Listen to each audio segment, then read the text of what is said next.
Okay, good afternoon, everyone. Thank you for joining this masterclass session on starting and managing an enterprise and waste management. My name is Chimezie. I'm the programs officer here at the foundation. Together with me, I have Wairimo Kanina and Engineer Allen, who will be the facilitators of this masterclass. I also have Ms. Sandra Simbiri, and I also have Mr. Rolling Foucault, who will be translating this masterclass for our French audience. Mr. Alan Kimambo is a chemical engineer. He is an environmentalist and a social entrepreneur who saw the opportunity to create employment by solving waste challenges in Africa.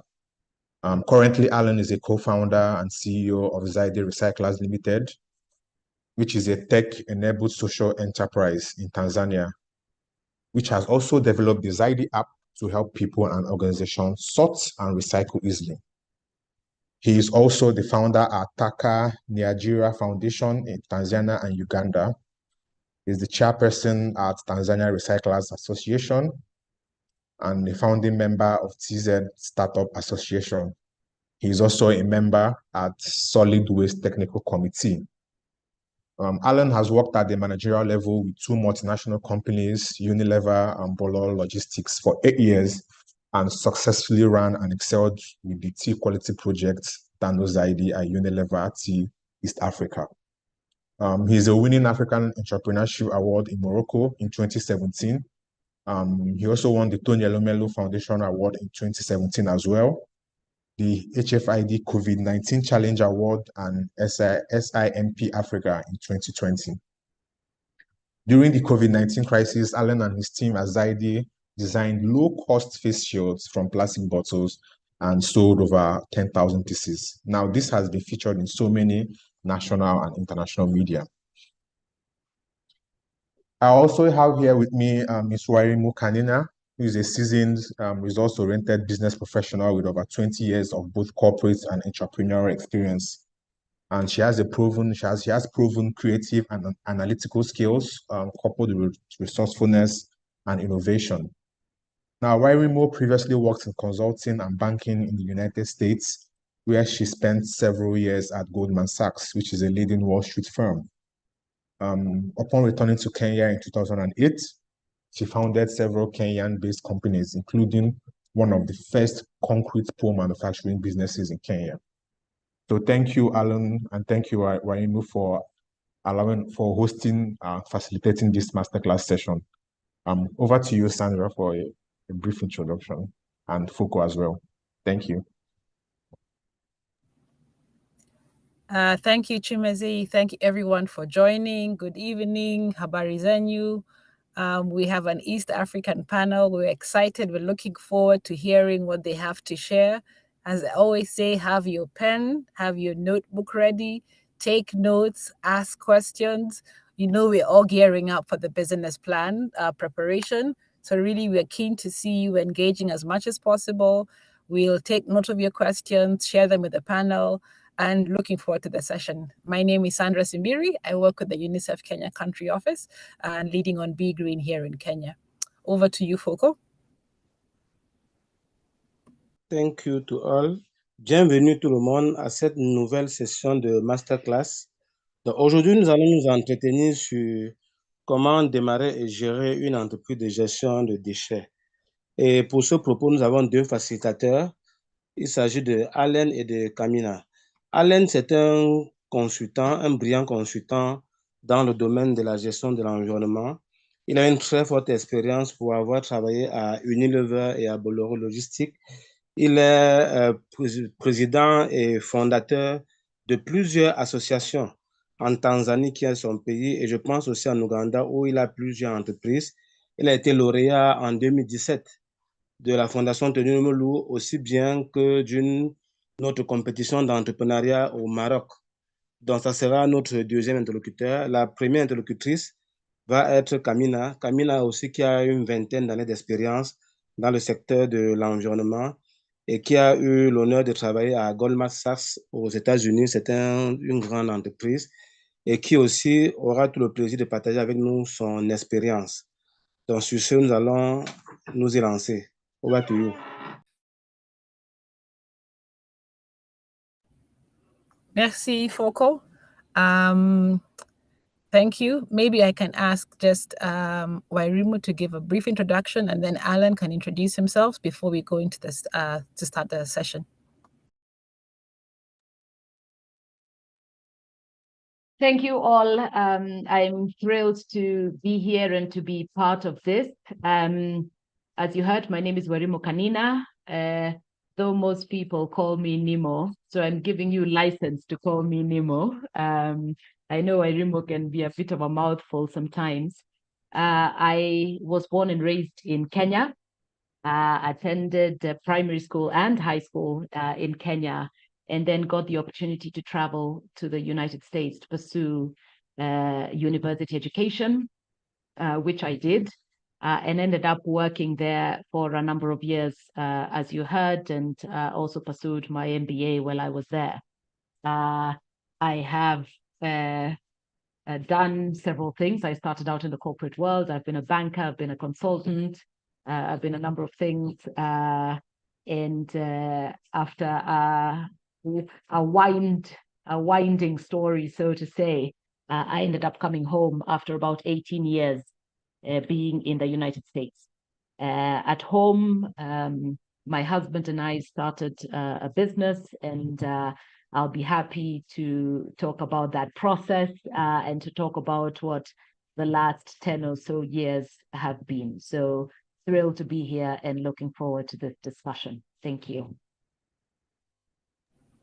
Thank you, Nemo. I'm sure Kenya is glad that you've come home.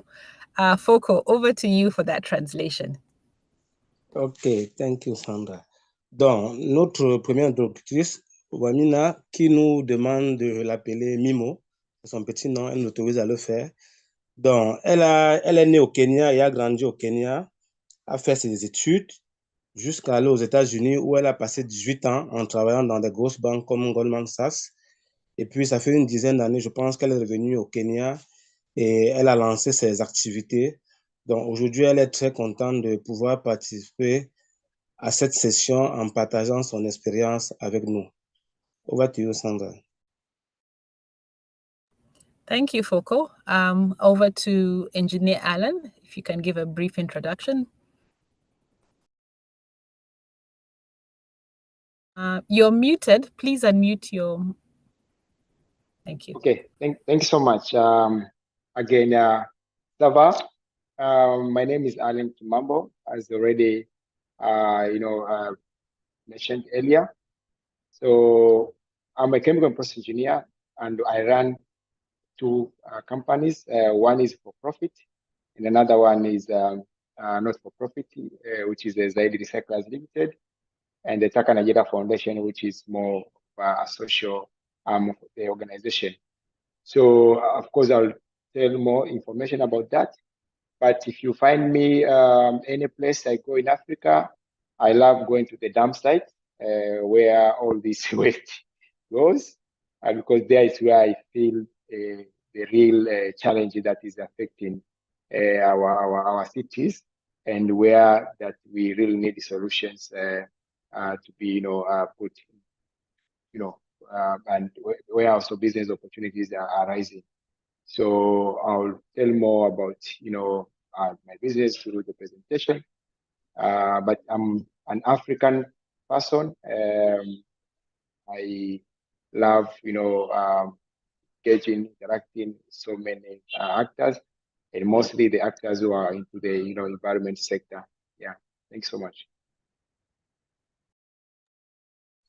Thank you, Alan. We're looking forward to learning about this dumpsters and how you're making these organizations an income. Foko, if you can translate his introduction. Yes. Donc, nous avons aussi Alan qui était un ingénieur chimiste et qui a une très forte expérience dans la gestion de l'environnement. Il nous annonce qu'il aime bien être sur le terrain pour voir les déchets et voir comment les valoriser afin d'améliorer notre environnement. Donc, lui aussi, il est très fier de partager avec nous son expérience aujourd'hui parce qu'il est fondateur de plusieurs entreprises et un acteur majeur dans l'écosystème environnemental en Tanzanie. Over to you. Awesome. Thank you. For those who are joining us, we have two facilitators today. We have Engineer Alan and Werimu Kanina. Today's session is about starting and managing an enterprise and waste management. We've just completed the introductions and we're going to go straight into Wairimu's presentation. Let me share so that she can start. I always remind everybody, make sure you have your pen, notebook, take notes. There is a lot that we're going to be able to learn and glean from the experiences from the panelists. And I'm sharing my screen. Apologies for that.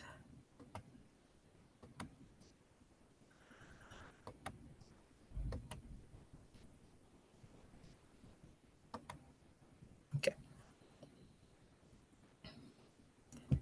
Okay, thank you, Sandra. Maybe we can go to the next slide, which is, I've touched a little bit on, but it's really about me.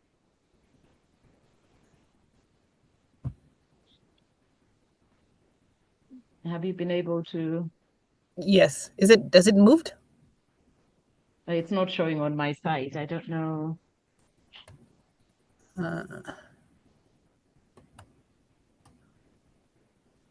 Okay, is there may be a delay. Oops. Let me stop But sharing. I think if everyone can see it, that's fine. What's that?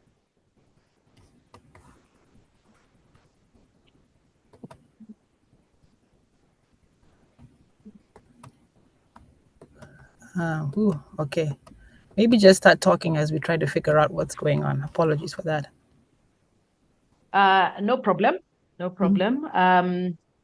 The slide that Sandra is working on putting up, on the left side is a windy road. And the reason I like to show that is particularly when I'm speaking to young people, is that the road to business and the road of entrepreneurship is a windy road. It rarely is a straight road.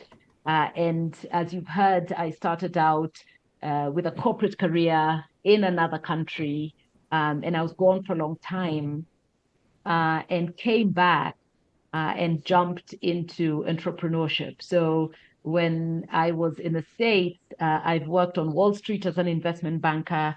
I've also been a consultant working with different companies across the US and consulting on business processes and efficiencies and things like that.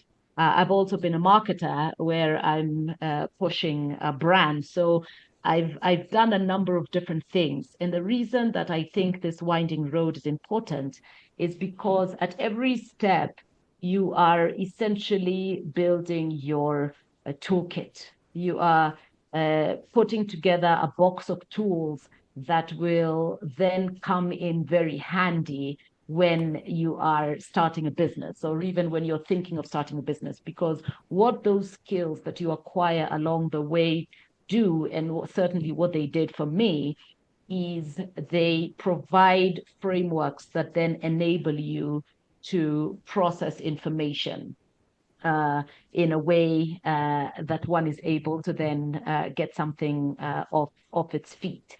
But I will start with coming home after 18 years away. I met my husband maybe 2 years before I came back home, and we actually made the decision together to come back home. And my husband is the risk taker, let me say. As you've heard, banking, consulting, very serious and very conservative. He was and is very much a person who explores opportunities and sort of so being together, we made the decision that coming back home, we would not look for jobs. Yeah. we would actually look for opportunities. And so the first things that we did is because of my background, I started doing some consulting work. And I was doing that work in the energy sector. And while there, an opportunity came for trading. And so my husband and I looked at the opportunity and we said, this is an opportunity to actually, it's fairly basic. You source a particular product and you supply it. And the customer in this case was a utility. So it's an energy utility. We were sourcing products. And when I say products, I mean accessories for electricity transmission lines. We were sourcing them from India and China and supplying. And while we were doing that, because we were in the ecosystem of the energy space in Kenya, we were privy to some of the shifts that were happening, big shifts. So there was a government move and policies directed towards moving away from using wooden poles for electricity transmission lines.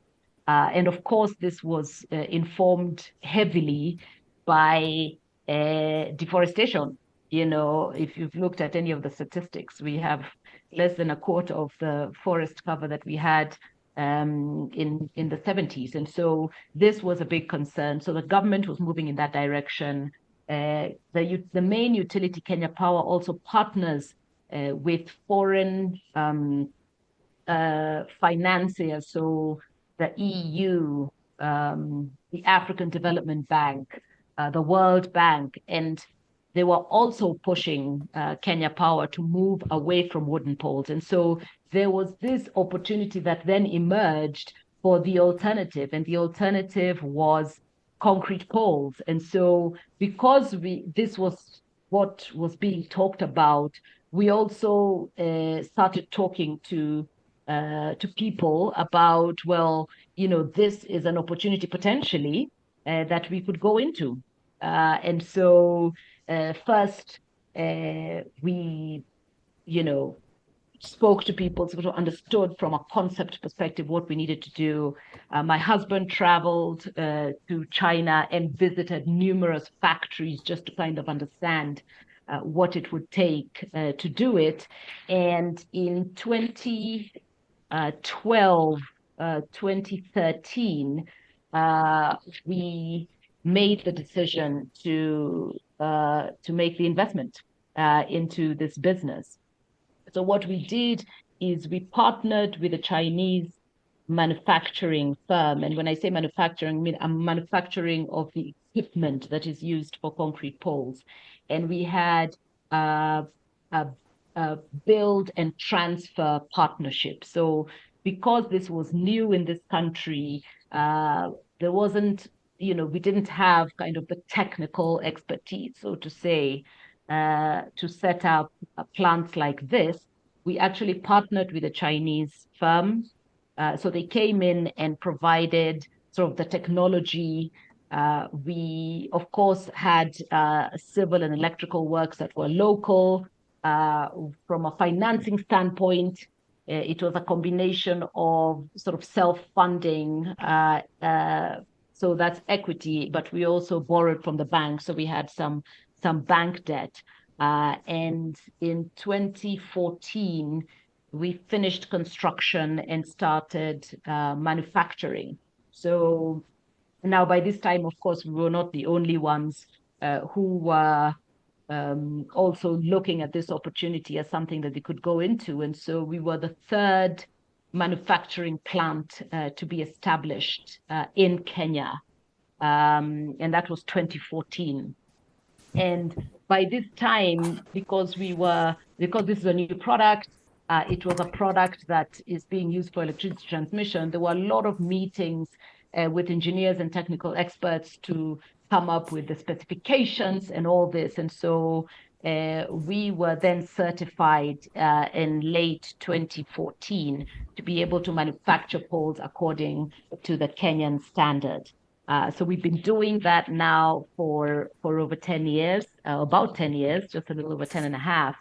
And in the course of that, we also, because while the plant is, we built it to manufacture concrete poles, it is a batching plant. And so we then looked at, well, what else can we do with the equipment that we have? And so we've over time introduced other products that we are able to manufacture using the existing infrastructure. For example, one of the other products that we also do is ready mix or pre-mix concrete.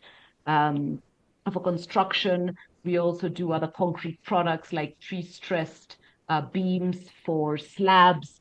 We do blocks, we do various products for drainage and so on and so forth. So really now I would say we would be a multi-concrete plant, multi-concrete product plant, even though we started out as concrete pole manufacturing only. Maybe we can stop at the visual just so you can see. I'll just walk you through a couple of the photos. That's the plant. And so the poles are at the bottom, and then there's also a truck that is used for ready mix. I know you guys have seen those mixer trucks with a rotating drum, and then the other concrete products that we do. So that has sort of been the journey. The company is called Greystone Industries, and it is about 35 kilometers outside of Nairobi, outside of our capital. Yes.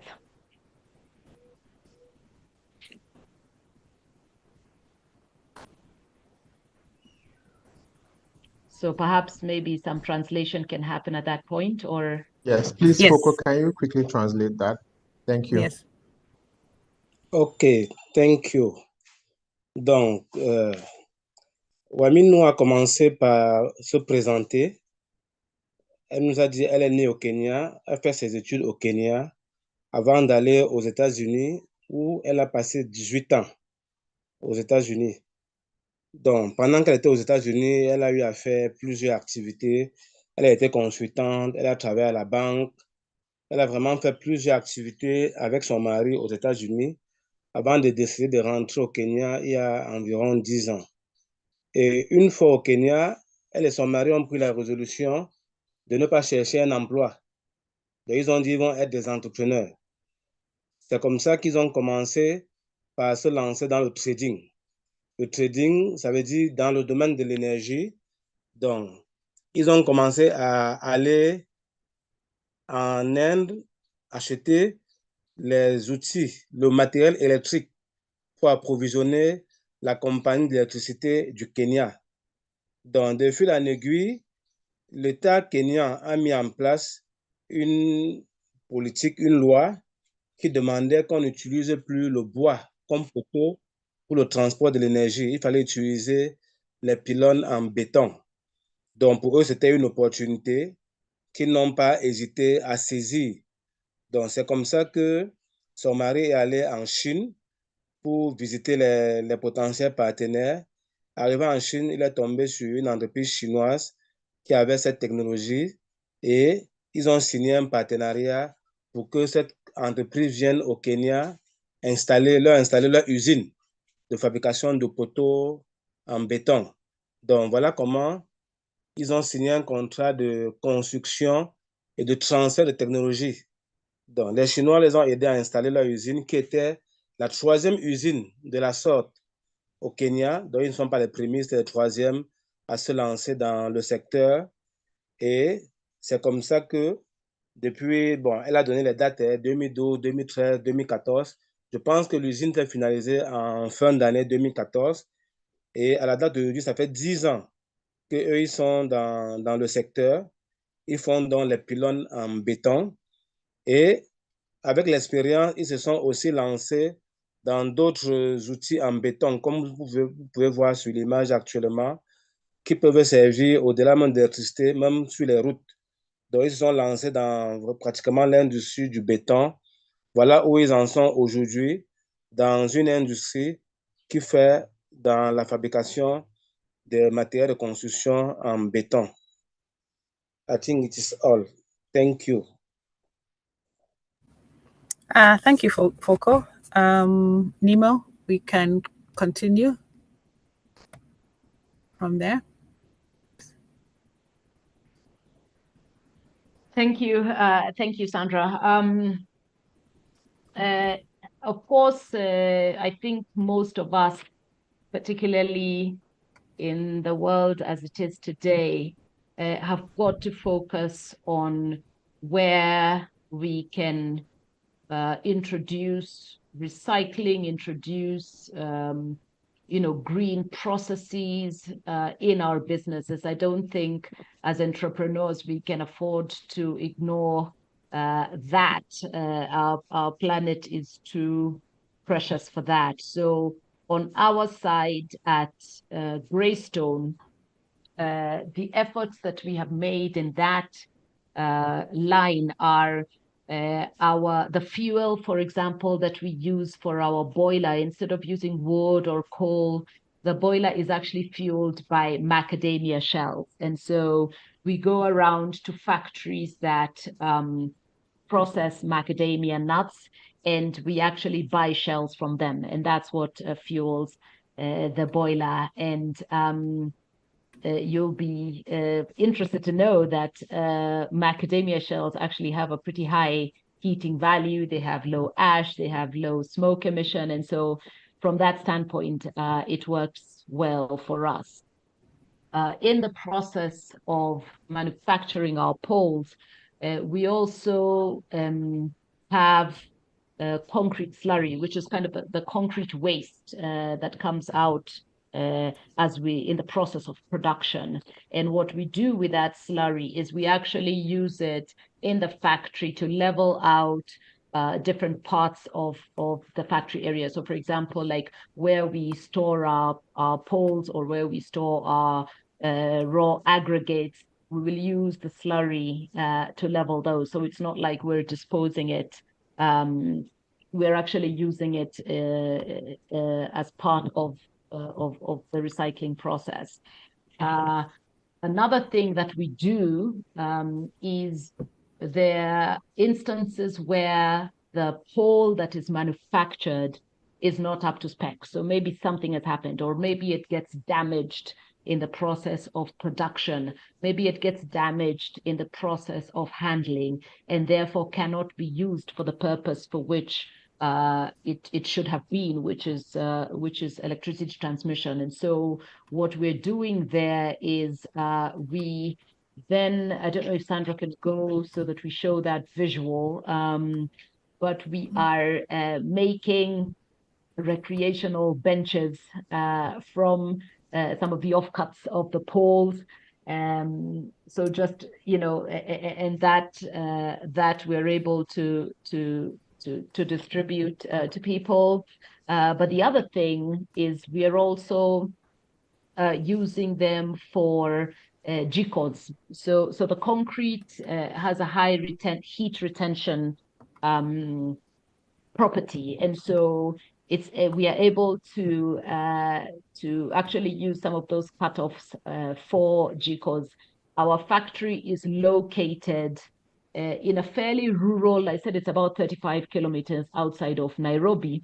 It's in a very rural environment. And all our workers are sort of from the area. And so what we do is we have actually been giving out these G-codes, which of course has made quite a positive difference for them, because you're moving away from sort of the 3 stones and all that, and you're able to use a much more efficient G-code. You're using less wood because of that heat retention, like I said, so it lasts longer. And so even with rejects that would otherwise need to be disposed of. We are finding ways, and we are constantly also, looking at, what else can we do, but we're finding ways to recycle. We also have water. We've got reservoirs where we capture rainwater and use it in the production process. So I think we have efforts that we are certainly pursuing around recycling, around seeing, how can we kind of improve the way that we're doing business vis-a-vis taking care of our planet. Yeah. Maybe we can pause there and ask Foko to come in with the translation, Weru. Okay. Sure. Foko, over to you. Thank you, Sandra. Dans la suite de son exposé, elle essaie de nous montrer le volet recyclage de son activité. Il faut dire qu'elle intervient dans le business vert, dans l'entreprise verte, et que l'opportunité est partie du fait que le gouvernement kenyan ne voulait plus qu'on fasse la déforestation. Donc, on coupe du bois pour faire les poteaux. Donc, voilà où ils ont saisi l'opportunité. Maintenant, elle est en train de nous expliquer comment, dans son processus de production, eux, ils ne font pas de rejet dans la nature. Ils recyclent leurs déchets. Par exemple, la poussière qui sort lorsqu'on fabrique les poteaux, elles disent que cette poussière, qui est bien sûr du sable, eux, ils prennent ça pour aller faire le remplissage des aires de stockage et dans leur usine. Donc, ça veut dire qu'ils ne font pas de rejet dans la nature. Ils récupèrent les déchets de traitement lorsqu'on fabrique les poteaux pour aller faire le remblai, voilà, pour faire le remblai dans certains aires. Ils font aussi des fours, comme vous voyez sur l'image, des fours en béton qui sont bien sûr vendus. Et une autre chose, elle dit quand un poteau a des dommages et ne peut plus servir pour sa destination initiale, qui est les pylônes. Qu'est-ce qu'ils font? Ils prennent ce poteau-là et ils font l'image que vous voyez au milieu. Donc, ça peut servir de poteau de jardin. Donc, on fait un espace jardin et voilà comment une chute de poteau sert pour pouvoir embellir l'environnement. Donc, voilà ce qu'elle est en train de nous expliquer. Et leur entreprise s'appelle Greystone, ça veut dire que de pierre grise. C'est une société à responsabilité limitée. Donc là, elle nous expliquait leur effort en termes de recyclage pour démontrer comment leur entreprise intervient dans le business vert. Over to you. Thank you. Thank you, Foko. Wairimu, we can continue. Thank you. Now I'll speak to threats, challenges, and opportunities in starting and operating a business. I think the first thing I should say is entrepreneurship is a survival sport, okay? Because there are many things that are coming at you. Of course, from an opportunity standpoint, for us, I mentioned earlier, there was a government movement in that direction. There was also a foreign influence that was pushing the national utility in that direction. And so there was a clear opportunity for an alternative to wooden poles. And so this presented the opportunity for the business. Of course, for a business to, so one, the opportunity is important because either you've got the right environment that is conducive for a product to grow in a sustainable way, or it becomes quite difficult, right? So for us, we had the opportunity. I would say another opportunity was that at that time, and it will kind of move to a thread because things have changed. At that time, the bank lending rates were not punitive, right? And so if the environment lends itself to accessing finance that is, for lack of a better word, palatable, then that presents also an opportunity for you because, of course, you've got to be able to finance your business. If also there are favorable government policies, I've talked about that, that will certainly present an opportunity for the business. And I think I would also say that because of the type of business that we got into, it's a high in capital intensive business, right? Because of the machinery that is used in the production. And so what that does is it becomes a deterrent for too many players to come in. And so it allows you then to grow in that space without too many people jumping in. So from an opportunity standpoint, that's what I would say. From a threat standpoint, I mean, obviously, anything that is happening in the economic climate, the economic environment will affect your business. Yeah. So in Kenya, for example, we are now going through the highest sort of taxation policies and rates that we have ever seen, I would argue.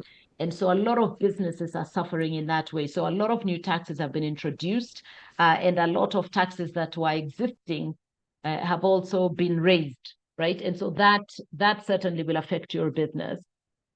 The pandemic affected our business because now all of a sudden, there's not much construction going on. Sites were shut down. So we were not getting orders to supply poles or our other products for that matter. But interestingly enough, while some products were not doing well in COVID time, our ready-mix concrete or pre-mix concrete actually did better, right? Why? It did better because on construction sites, those that were still up and running reduced the workforce tremendously. So now you're not mixing concrete in situ or on site. You reduce your labor. Now you'll appreciate when the ready concrete is delivered, right? You need a fewer workforce, and the concrete comes ready. So for us, in one product, COVID was provided an uptick, but on the other side, we hurt, right? So whenever these shocks, I would say, come into the system, your business is going to be affected. Another thing that has been a threat, and even more so in the last probably year or so, is currency fluctuation. So inside a concrete pole is steel that gives it's pre-stressed steel that's high tensile that gives it the strength. Yeah, that steel cannot be found locally. We must import it. We import it in USD. So you can imagine you go from importing at 90 shillings to 1 USD to, at some point, it had gone to 160 shillings to 1 US dollar. And it's the same amount of steel, and you're paying almost double for it. So these are some of the things that certainly we have faced just from an external negative forces standpoint. And certainly those are threats and have been threats to the business. Challenges. Again, entrepreneurship is a survival sport. So I talked about how this was a relatively new space that we were coming into, and therefore there wasn't technical expertise. So when I talked about how the civil and the electrical works were done, of course, by locals, what we ended up doing is actually upskilling the people who were on site and helped build the factory into the factory employees. Yeah. So for the machines, we trained around those particular people that were already technically inclined. We now upskilled them to be able to operate the machines that we installed. Yeah. So we actually grew with our build force that became now our production force. Yeah. So people will always be a challenge, I think, just finding the right skills for your business. Yeah. Sometimes you can get it in the market. That was not so for us because this was a new space.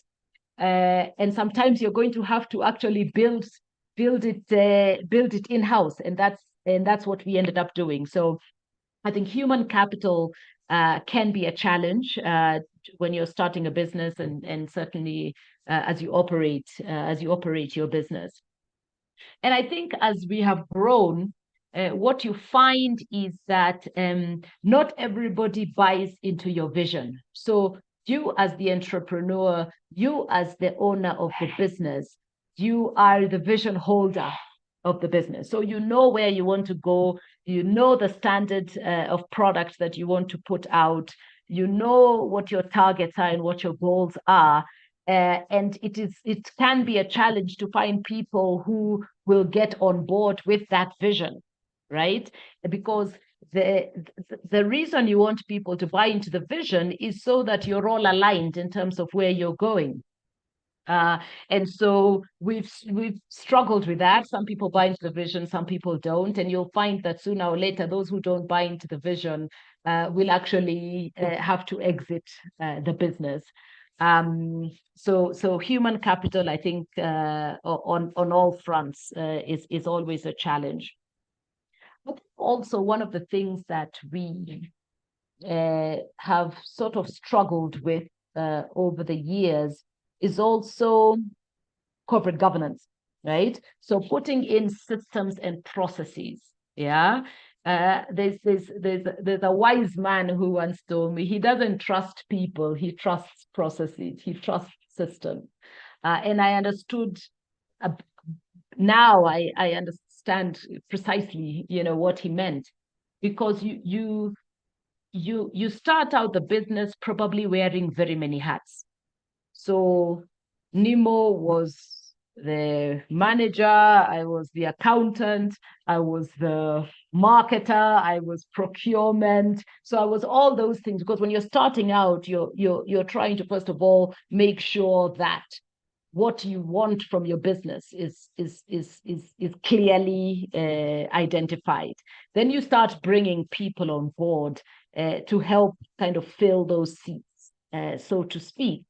But you've got to make sure that you've got processes so that something doesn't end when someone leaves, right? And that's something that, when I speak with fellow entrepreneurs, particularly in early days, you find yourself stuck. Your procurement guy left. He's the one who knew what the cycles were. He knew when to make the order, when to make the requisition, when to do this. And because there was no process that was documented and shared in the organization, you're stuck, right? So one of the things, whenever I talk to young entrepreneurs or aspiring entrepreneurs, I always emphasize on, it's never too early to put down systems and processes around your business. Yeah. So that anyone joining the organization will actually just come on board and follow a set of and follow the system, right? And the system is what endures. So that's something. And then what I will finish with, and this is I've probably saved the best for last, is cash flow. Cash flow, cash flow, cash flow. Cash is king. Yeah. So many a time we found ourselves with mismatched payment cycles. So for example, Kenya Power will take 90 days to pay us for poles that we have delivered to them. But our suppliers, the person who has supplied me with cement, who has supplied me with aggregates, who has supplied me with sand, who has supplied me with all the things that I need, they're not going to wait 90 days. Yeah, they want to be paid at most in 2 weeks. Yeah, if you're lucky and convincing and you're a storyteller like Nemo, maybe you might get 30 days, right? And so being able to figure out how to manage your cash flows, I think, is one of the biggest challenges for entrepreneurs. But when you crack it, it then makes business run smoothly, because when it is not managed properly, of course, there's a lot of stop and start. Stop and then wait to get paid and then start again. Of course, that interruption can be expensive. So I would say, you know, generally, I mean, there's many more that I can talk about, and maybe some will come through the questions, but I'll probably highlight those ones for now. Thanks. Thank you, Nemo. I enjoyed how you began with the opportunities. We always encourage the cohort, look for the opportunities. Don't belabor the challenges. Look for the opportunities. Don't be scared to venture out into new or green terrain like you did, you know. I mean, Nemo's story is with her and her husband, but some of you can go in with a friend if you say, I don't have a husband. There's always a partner that you can go with when you can bounce ideas off. Cash is king. Pesa, Besha. You have to manage your money. You have to look for the sources, which is why we are giving seed funding of 5,000 to all those business plans, because we recognize that you cannot start an enterprise without that cash flow. I like how you diversified. There was premix concrete, like different other products that you offered. So yes, we have enterprises that are going into waste management, but even coming out of that, what else can you venture into? I also liked the landscape analysis. What are the favorable policies? What can you work with? Recognizing that some of those may change over time and being able to adapt and to pivot over that. And how do you make your business shock resistance? Because those shocks will come. How do you bounce back? Who are those you're learning from? Who are you bouncing ideas from? Which is why it's great to have systems and processes in place that make it much, much easier to bounce back. Thank you very much, Nemo. Foko, I know you have a lot to translate, so I will hand over to you now, Foko. Thank you. OK, thank you. Donc, nous allons maintenant partager avec vous les menaces, les défis et les opportunités auxquelles elle a fait face du démarrage de son entreprise jusqu'à ce jour. Donc, commençons par les opportunités. Elle rappelle que l'activité de business durable existe pour tous les produits. Donc, c'est un marché en forte croissance. Ça, c'est une première chose. Elle parle aussi d'un environnement favorable avec des taux bancaires bas. Ça, c'est ce qu'elle a eu à avoir comme opportunité. Et surtout, des financements alternatifs. C'est-à-dire, il y avait des options de financement dont elle a certainement bénéficié. Il y avait aussi le fait que le gouvernement a mis en place des politiques favorables à l'activité d'entreprises vertes. Et l'autre opportunité, telle qu'elle le dit, c'est que l'activité qu'elle exerce demande beaucoup d'argent en CAPEX, donc en investissement pour les nouveaux entrants. Ce qui fait que ce n'est pas une activité ou un secteur où les gens vont courir pour y rentrer parce que les investissements sont assez lourds. Pour elle, c'est une opportunité. Donc, dans l'ordre où elle est intervenue, je vais resituer ainsi. Concernant les menaces, elle dit qu'il y a eu bien sûr la COVID. La COVID ne les a pas loupées. Bon, heureusement, elle a quand même su tirer son épingle de jeu parce que autant pendant la COVID, il n'y avait plus véritablement d'investissement ou bien des marchés dans le domaine des constructions des lignes électriques pour lesquelles elle produisait des pylônes en béton. Autant les entreprises qui n'avaient pas fermé leurs portes à proprement dit et qui avaient des marchés en d'autres lieux avaient par contre compressé le personnel dû à la COVID. Ce qui fait qu'eux, ils avaient besoin de certains matériaux en béton préfaits, des bétons faits en avance. Donc, pour eux, c'était une opportunité puisqu'on les consultait pour qu'eux, ils livrent les matériaux en béton. Parce que cette entreprise avait bien évidemment compressé son personnel. Donc, comme autre menace, elle a aussi dit que au départ, certes, il n'y avait pas beaucoup de taxes, mais actuellement, le gouvernement a mis beaucoup de taxes dans son activité. Il y a beaucoup de taxes. Et la dernière chose comme menace, c'est les fluctuations monétaires, les devises. Elle dit qu'eux, ils payent essentiellement leurs fournisseurs étrangers en dollars. Et il y a souvent de très fortes fluctuations, ce qui fait que souvent, certains matériaux qu'ils achètent à l'extérieur, certaines matières premières, le prix passe du simple au double. Et tout ça, il faut manager. Donc, pour finir, quels sont les défis auxquels elle a eu à faire face, ou bien son mari et elle? Elle dit, le premier défi, c'est les ressources humaines. Les ressources humaines, parce qu'il fallait à chaque temps trouver la bonne personne à la bonne place, et ce n'est pas toujours évident. Bon, elle raconte beaucoup d'histoires sur comment elle a géré le personnel. Elle a déjà eu l'avantage que le personnel qui a installé l'usine, elle a recyclé aussi en opérateur. Ça, c'était un avantage. Donc, elle a combattu, elle a pu respecter ces défis de convertir le personnel d'installation de l'usine en opérateur. Elle dit aussi que le plus difficile souvent, c'est de faire que certains employés puissent acheter votre vision. Les gens n'y comprennent pas souvent grand-chose, au point où certains sont obligés de démissionner ou on est obligé de les faire partir parce qu'ils n'adhèrent pas à la vision de l'entreprise, ce qui forcément empiète un peu sur les performances. Du coup, on est obligé de se séparer d'eux. Donc, maintenant, l'autre grand défi pour elle, c'était la gouvernance d'entreprise.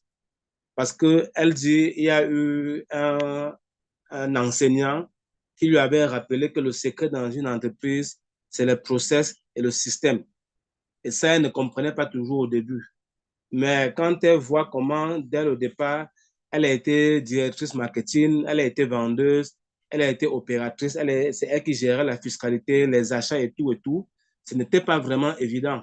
C'est quand elle a eu à faire face à des situations comme par exemple, vous prenez quelqu'un qui s'occupe des achats, c'est lui qui fait tout, c'est lui qui sait quand il manque telle pièce, quand il y a tel achat à faire, quand il faut payer tel fournisseur, et que du jour au lendemain, ce gars-là s'en va, pour une raison X ou Y. Vous vous rendez compte que vous aurez gagné si vous avez mis en place des procédures. Parce que quand la nouvelle personne vient, il y a maintenant un problème de transmission. Qu'est-ce que la personne va faire dans la mesure où il n'y a pas de procédure?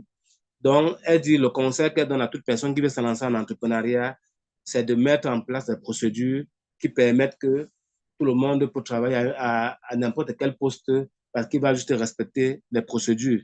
Donc, le système, ça va de soi.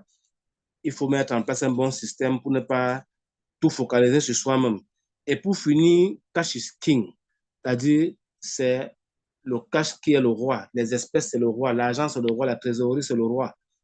Donc là, par contre, elle a su se battre parce que, comme vous avez vu, dans ses qualités, elle connaît bien raconter les histoires. Elle est une storyteller. Elle s'y bat très bien.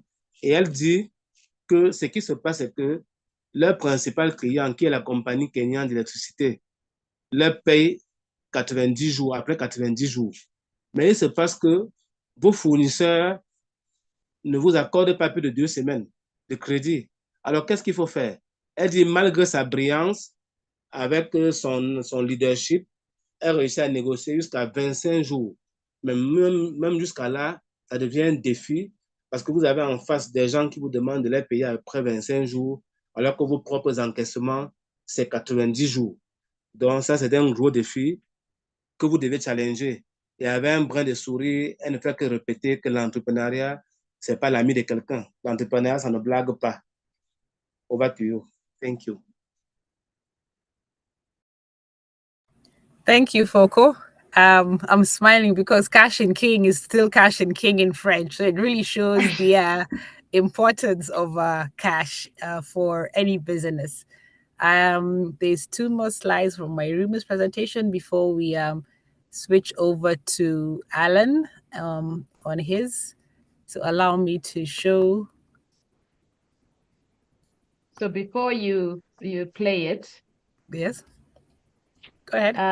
I would just, this is just kind of my winding up to say that, don't be afraid of hard work.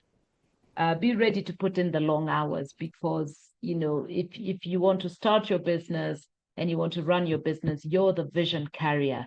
So the buck stops with you. It's about you. Entrepreneurship is not for the faint-hearted. It is for the courageous. It is for the optimistic, because we push on even when there are challenges. We push on even when things are not that clear. But the reason we push on is because we've got a belief that what we are doing is going to have an impact. Yeah. So that's kind of what I would say is my parting shot. Don't be afraid of hard work, and there is no substitute for hard work. So this clip from former President Barack Obama just kind of captures that. So thank you so much. And thank you, Irimo, for that reminder that the vision is something that each entrepreneur has to have. And as they go into the business plan, which is going to be the next stage after this, it's writing down your vision, making it plain. You have to be convinced about what that vision is. And all these different information sessions that we've been having are helping you to crystallize, to articulate that idea, and hearing from others who've walked the path before you to encourage you as you write that vision and make it plain. So I will share her parting video, and then give me a minute.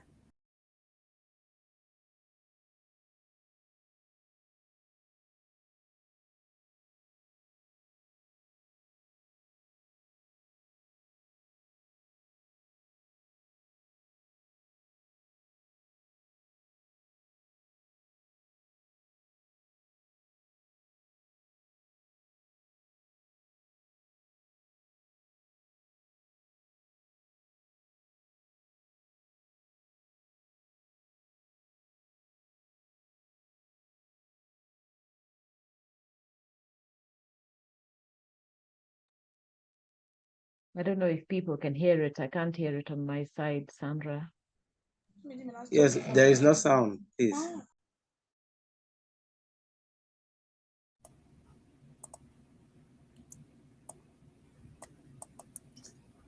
Is there sound now? No, there is not. Maybe can you check your laptop sound settings to see if it's at the maximum? Hold on. Let me, as I figure this out, maybe we go into Alan as I try to Yes. figure out the sound, right? Yes, Yes, apologies please. for that. Alan, over to you. If you can unmute, yeah. Sure, I'm trying to share. Hope you can see my screen before. Yes, we can. Thank you. Okay, 1 minute. Oh.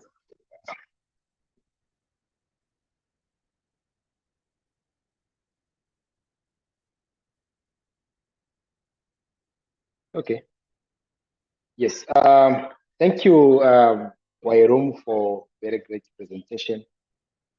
I was about to ask you, you know, the partner. Sometimes in the business, to get the partner, the right partner, is quite challenging. So you might have a partner, but not the right partner for the business. Can be a right partner for the life, but not for the business. So maybe you respond to that when we get into question session. So thank you again. My name is Alan. So with the Masterclass. So what I'm going to present to you is typical what I also present time to time with partners, whether they are partners who want to fundraise to finance us, or they want to understand natural about Zaidi, how do we start our journey. So I'll go straight and brief. So again, you have to check to refer to the data, to the researcher.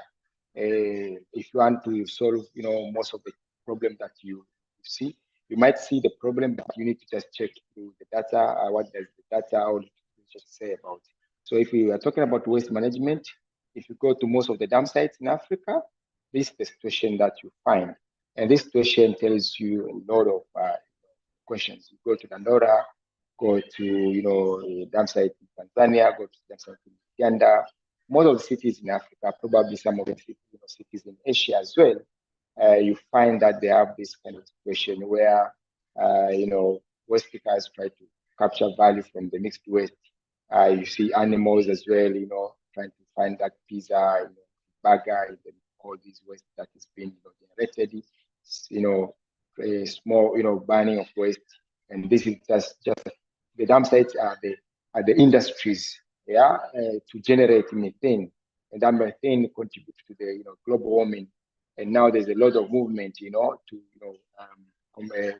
deal with the climate change, issues. So here is where you see the problem and starting finding the solution.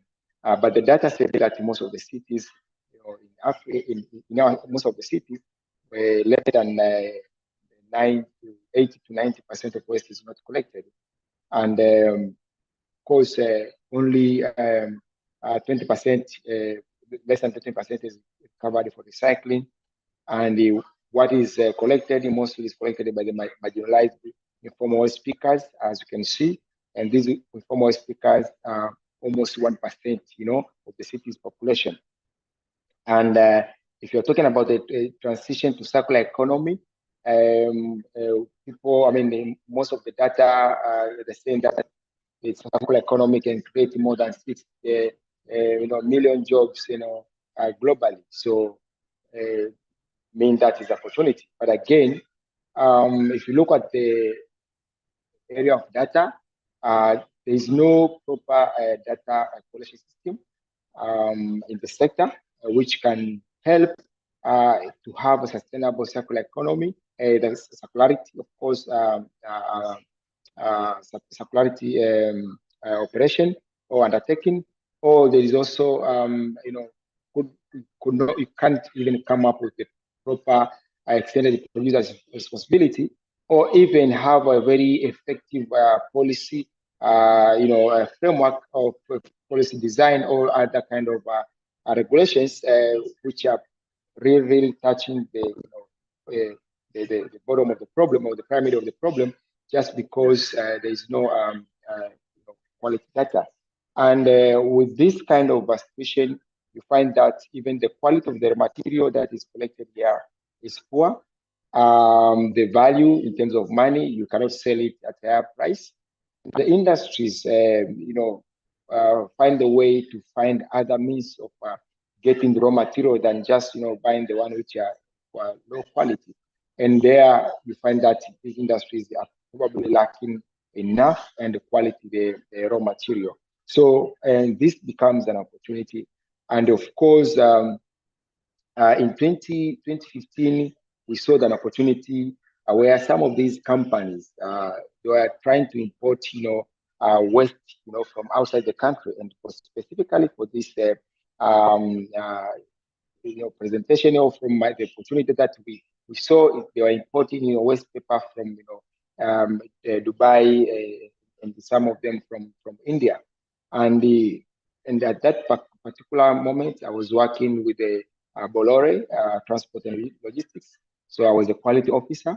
So me going to inspect in some of the containers that are imported from outside the country, I saw that as something that is being imported. To me, that was an eye opener. Why should companies in Tanzania import waste paper, which is available in Tanzania, and available, of course, everywhere, and them they are spending much money, of course, money in terms of dollar, importing them to our country. So that caught me, of course, caught my eyes, and I had to now find the company that is importing, talk to them and telling them that I can be the supplier of the material that you're sourcing outside the country. And they luckily, by the time I was telling them, of course, I did my simple survey already. So they gave me the opportunity to start. So in 2016 is when we did our first supply to our client here in Tanzania, and it was quite good. They supported me, of course, and we went that way until 2018 when we now converted the company to a limited company, and then started integrating some other materials like plastic collection. Some opportunity came to collect coconut shells, to collect some of the other waste which companies will demand as a raw material. So we even started exporting these materials to countries like India as well. Kenya, of course, Mombasa was supplying the coconut shells. Kenya, when Nairobi was supplying waste paper to Kamongo. So it went like that, and as trying to look what kind of other waste we can integrate in our portfolio. So then we were also thinking of we are just a traditional business. collecting waste and sell as a raw material. Yeah, it's a low margin business. So how long can we go this business? How do we want to scale it? So we said, okay, fine. Can we now pivot into technology? Because we saw that data is a problem, and the impact of these people who are collecting, waste is not study, and the sector is more, dominated by, cash transaction. So we started now developing our, eco-fintech platform called Zaid App to help now, companies and people sort their waste and recycle easily. And we are glad that we 2023 we started now, introducing the application in different countries like Rwanda, Zambia, Uganda, Ghana, and in Kenya as well. So then with the application now, because now our focus is now in terms of make sure that the technology platform grows. So with the application, we are centered towards, of course, green, clean, and blue sector. And I say it's an eco-fintech. It's more about mixing the environment, clean energy, clean sector as well as the blue sector, and financial, services. So typically, we know everyone must understand that there is a challenge in his or her house or in his application, whereby they're not given an opportunity to sort their waste easily and sort and recycle easily their waste. So you might find there's no nearby drop of bin. You don't know where the nearby recycler is. You don't know who can come to pick up your waste if you sort. So that challenge is affecting many people in most cities. So with the application, we are trying now to give people access to see where is the nearest drop-off center or drop-off bin or buyback center. Can I be able to schedule my waste, and be it electronic waste, plastic, or batteries, and people come to pick at my house or at my facility? So that's one area that we are supporting. But again, as I said earlier, data is quite challenging in the sector, in the circular economy sector. And so we need data. So we also provide this kind of services as a challenge we saw in the sector. But again, as I said, there is more reliance on cash transaction. So we see it as an opportunity to bring the support of payment, or payment collection in the sector. But now, what do you do with that data? So now these are the value instruments that we build in terms of the the financial instruments, the insurance as well, and other services and rewards. These value instruments where now we give to the waste pickers or to the people who are doing the best practice, the people who are doing the sorting and segregating their waste, even selling their waste, or they're just donating their waste. So these are the instruments that are coming to the sector. So in this way, you can see the problem and how you can tackle the problem, and how as Zaid we are tackling the problem. So probably from there, you can translate, and then we move forward.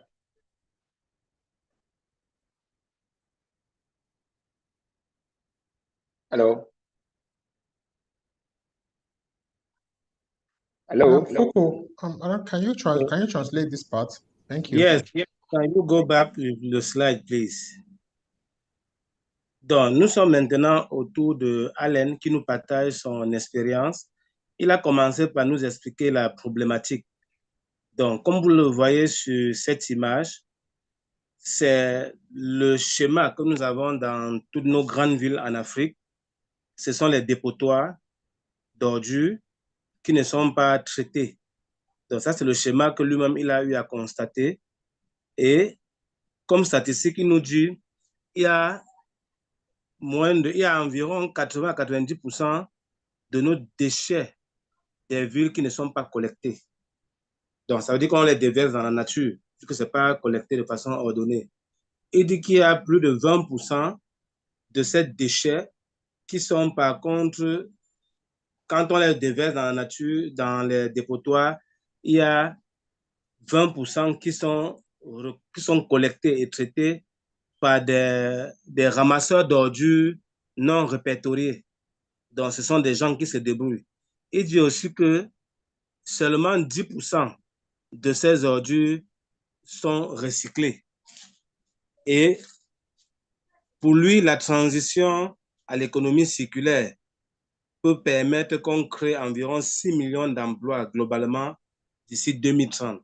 Ça, c'est ce que dit l'Organisation mondiale des Nations Unies pour l'emploi. Et aussi, pour finir, il dit le défi, c'est qu'il n'y a pas de données. Donc, il y a vraiment un manque de données pour pouvoir travailler dans cette économie circulaire. Et c'est des choses pour lesquelles il a proposé une solution. Next, please. Et la solution qu'il a proposée, c'est son application, c'est Zaidi. Zaidi Recycle, le nom de sa boîte. Et leur approche, c'est quoi? Il dit déjà qu'en 2016, ils ont livré du papier à leurs clients, leurs premiers clients. Donc, c'est l'année où ils ont, pour la première fois, livré du papier aux clients. Pourquoi? Ou bien ça venait d'où? Donc, il dit que quand il travaillait à Bolloré Logistique, il a constaté que certains clients, je crois que c'était les Indiens, pour lesquels il dédouanait les conteneurs, c'était des déchets de papier qu'on achetait en Inde et à Dubaï. Et là, ça l'a marqué. Ça l'a tellement marqué qu'il a dit, mais comment est-ce que les gens peuvent importer les déchets de papier alors qu'on les a auprès de nous dans notre nature?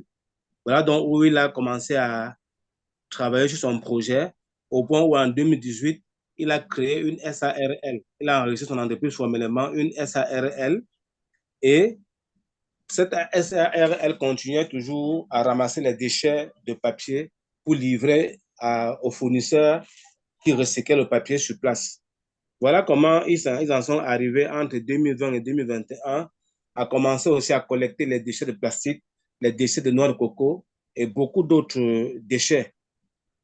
Et puis, pour toujours évoluer, ils en sont arrivés en 2022 à développer leur application, Zaidi Apps, une application qui permet de mettre en commun un certain nombre d'acteurs.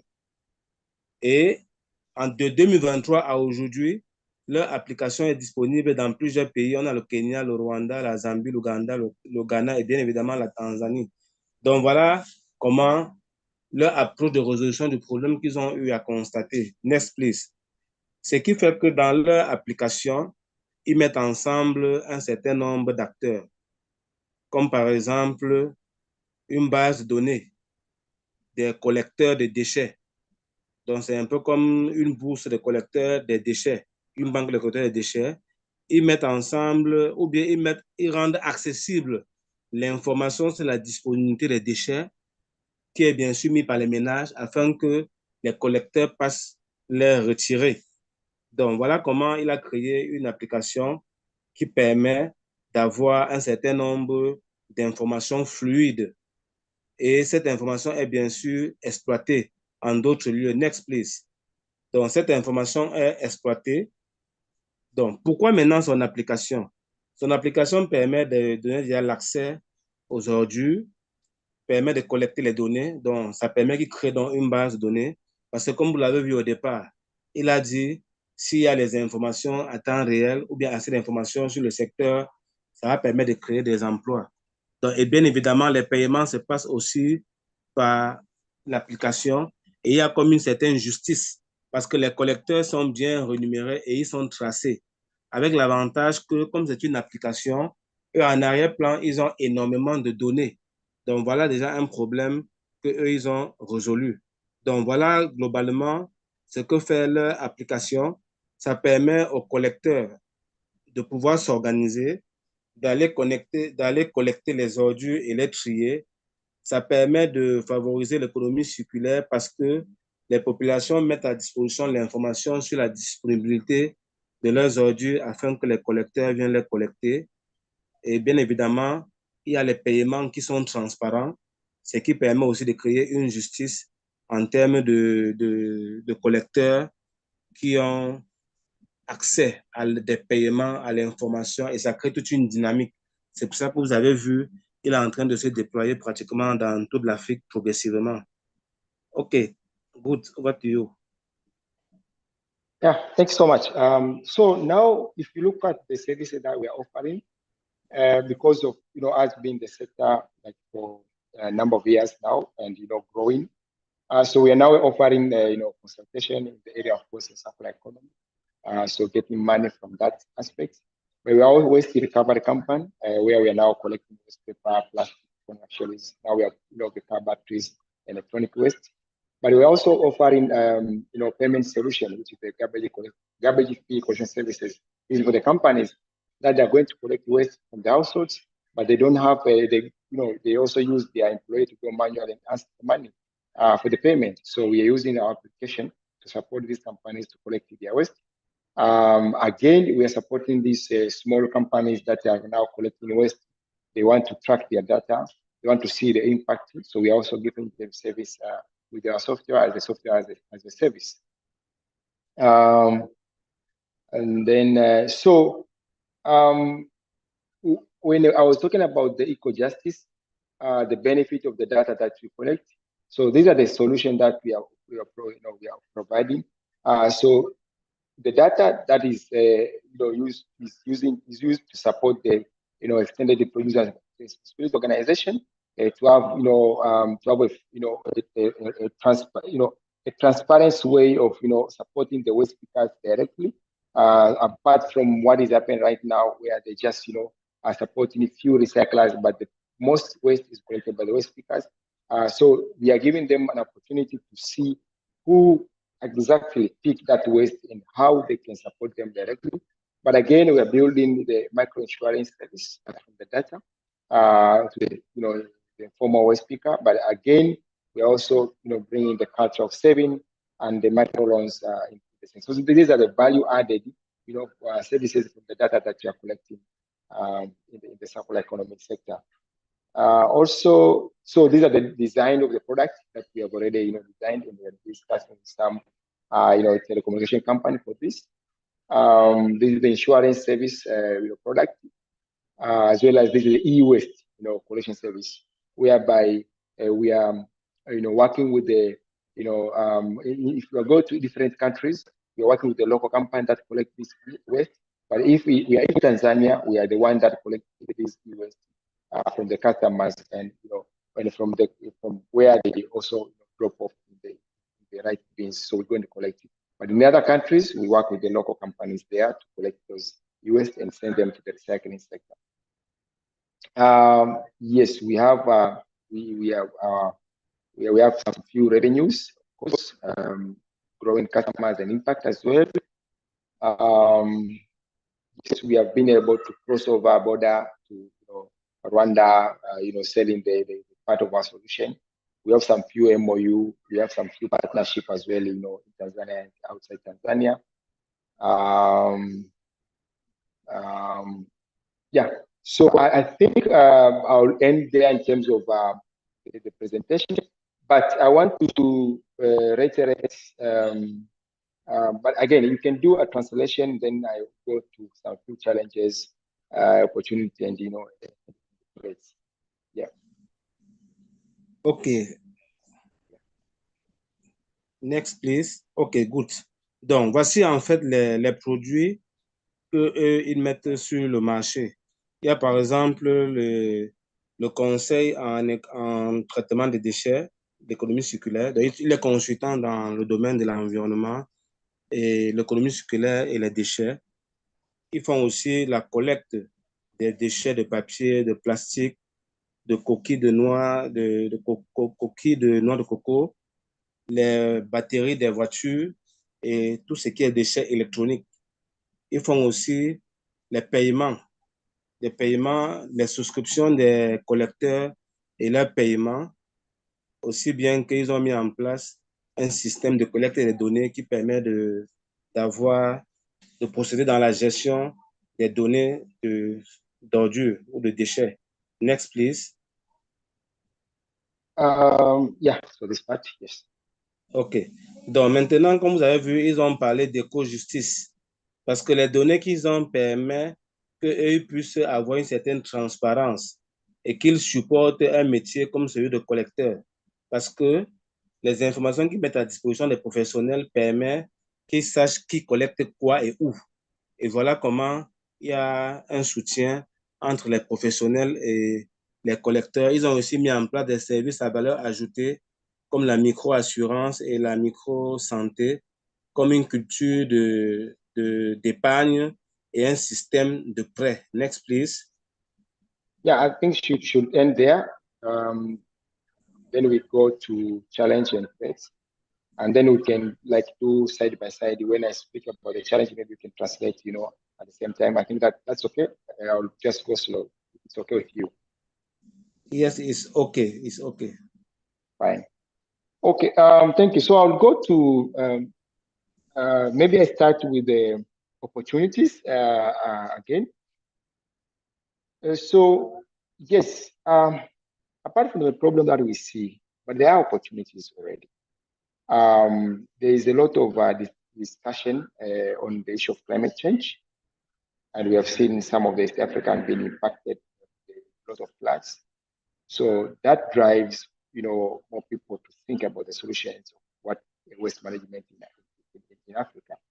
And then we have the issue of the dam sites, which are contributing to the methane production, which is also major contributor of the climate change. So, and then we have a lot of drive in terms of making sure the cities are clean, and there's some a lot of financing going to smart cities. So everyone is talking about circular economy, climate change, climate financing. So that brings us an opportunity for the problem that is already existing in our cities. You can translate that. Oui, donc ici, il essaie de parler des défis et des opportunités. Il explique par exemple que le fait de mettre en place tout ce système de collecte d'ordures permet déjà de lutter contre la destruction de notre environnement. Ça permet d'honorer à l'engagement d'avoir des cités propres. Ça permet aussi de bénéficier d'un certain nombre de financements. Il dit, c'est clair que dans le secteur de l'environnement et des entreprises vertes, il y a beaucoup de financements et des bailleurs de fonds. Donc, ils disent que le système qu'ils ont mis en place permet en réalité d'apporter une solution face aux problèmes qu'ils ont identifiés. Over to you. Thank you. So another, the challenges again. So in the sector, one of the biggest challenge is the logistic cost. Because the infrastructure to sort and segregate waste is almost, inadequate. So you find the waste in, scattered almost all over. You need to pick it from the dump site, or you pick it from the street. So the cost to be able to collect that waste and bring to your facility and recycle is very, very expensive. Is very, very high. And again, this is also attributed to the awareness. Few people are aware, and those who are aware, they are aware about waste management. They don't have access because there's no infrastructure.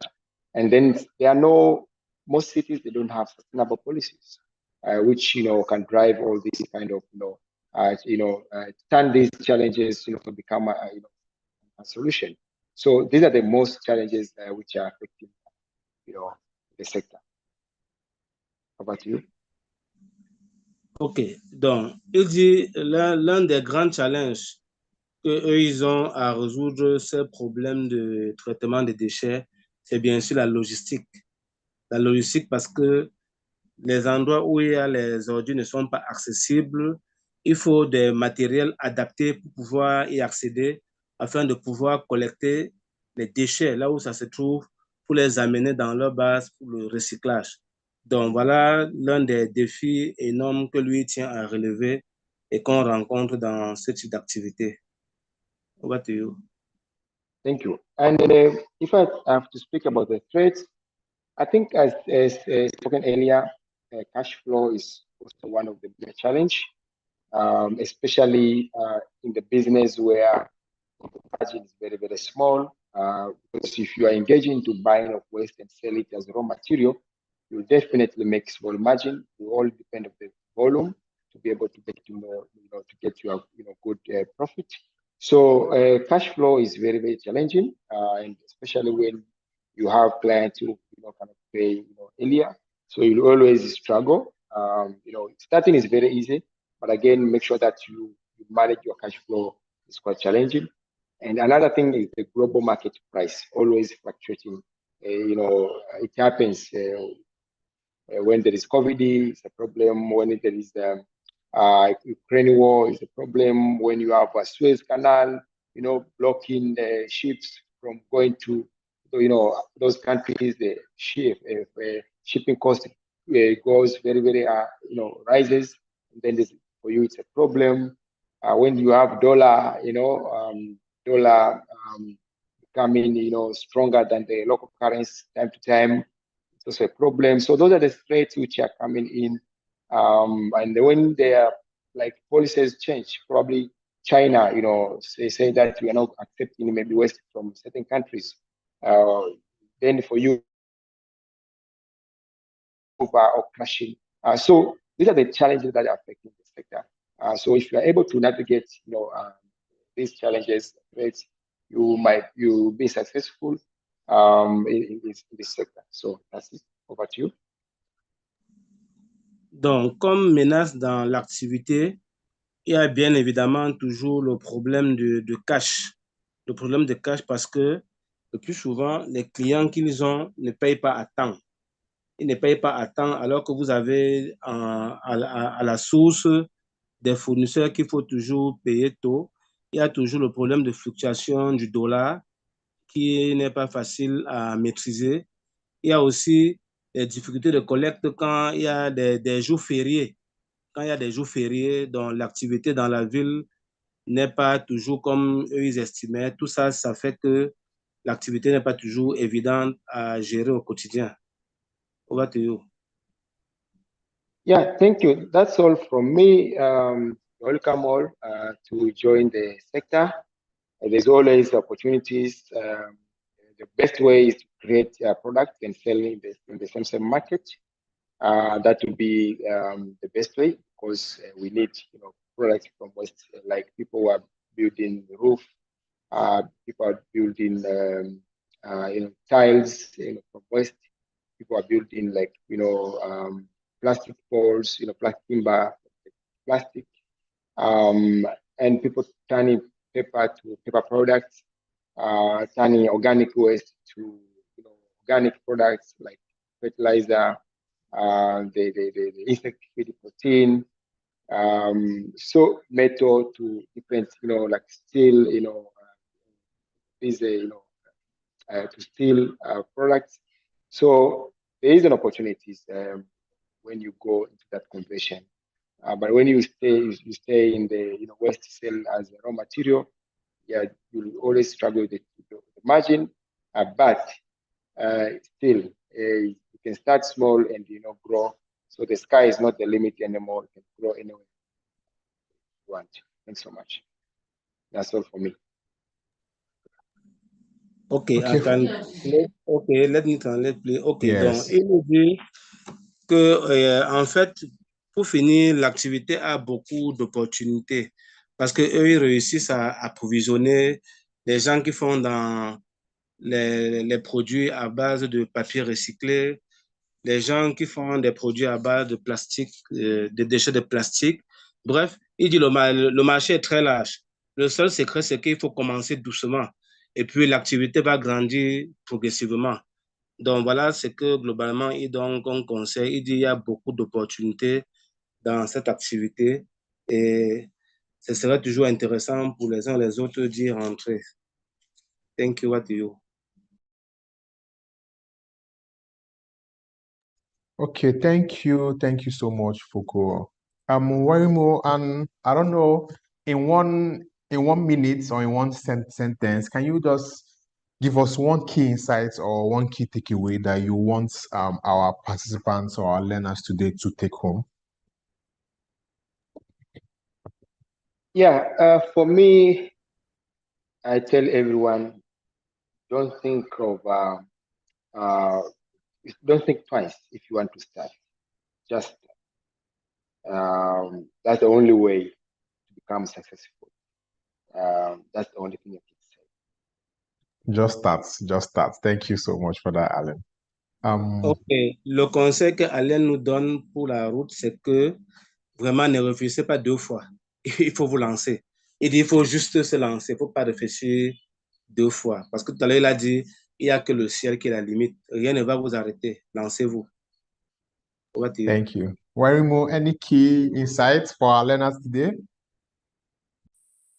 Yes, certainly it's similar to what Engineer Alan said of just start, but I would also say start where you are, because sometimes people spend a lot of time thinking so much about waiting for the stars to align, waiting for me to get enough money, waiting for me to get the right partner, waiting for this or waiting for that. There'll always be something that you can wait for. So I would actually say start from where you are, number one. And number two is that be prepared to put in the work. There is no substitutes, none, for putting in the work. You've got to be prepared to do it. You roll up your sleeves and do it. So start where you are and be prepared to do the work. Thank you. Thank you. Ok, les deux conseils que Mimo nous donne, c'est que surtout commencez où vous êtes. N'attendez pas la bonne étoile, n'attendez pas d'avoir de l'argent, n'attendez rien. Commencez où vous êtes, il faut vous lancer. Deuxième chose, préparez-vous à bosser. Ça, c'est la vidéo de Barack Obama qui n'est pas passée tout à l'heure. Préparez-vous à travailler parce que l'entrepreneuriat est dur, même si c'est assez passionnant. Over to you. Okay, thank you so much, Foko. Again, thank you, Engineer Alan. Thank you, Irimo, for this very, very insightful masterclass on starting and managing an enterprise on waste management. I'm sure our learners, our participants on this session, they've gained a whole lot more knowledge than they had before they joined this session. So thank you. We really appreciate you. Thank you very much. To our learners, our participants, I hope you use learning from this masterclass to, like Engineer Alan said, just start. Wairimu has also said there is no substitute for the work. Start where you are. Okay? So thank you. Thank you all.